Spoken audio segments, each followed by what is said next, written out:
been reports for weeks and weeks that House Speaker Paul Ryan was hitting the road back to Wisconsin for good, but he and his team pushed back on that until Wednesday. I did not seek this job. I took it reluctantly, but I have given this job everything that I have.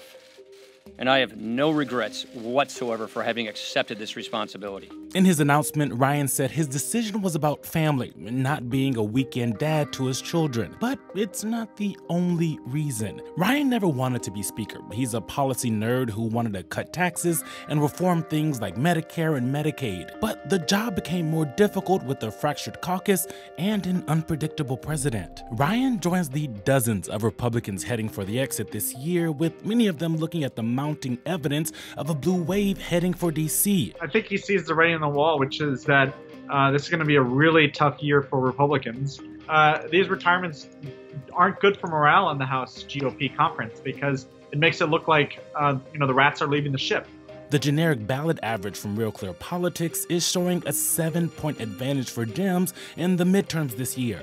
Some of the other retiring Republicans have jumped on the Never Trump train, but Ryan's likely to spend the next few months walking a tightrope, polishing the Republican brand without going too hard at any chaos in the White House. He has this delicate balancing act that he has to maneuver in terms of not criticizing the president too much. Ryan leaving also sets up a fight that's already been brewing behind the scenes, the fight for his job. Whether it be for the speakership or the minority leader position if Dems take the House, the frontrunners seem to be the current House Majority Leader Kevin McCarthy and Majority Whip Steve Scalise. McCarthy has the upper hand. He is the person in line.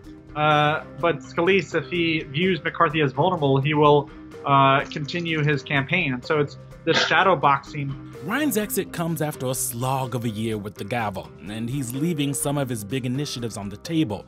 But he was able to shepherd a tax cut bill through Congress, an achievement he and other Republicans are likely to tout. I think he'll be seen as a moderately successful speaker. He didn't get everything he wanted accomplished. He didn't get entitlement reform, which he really wanted.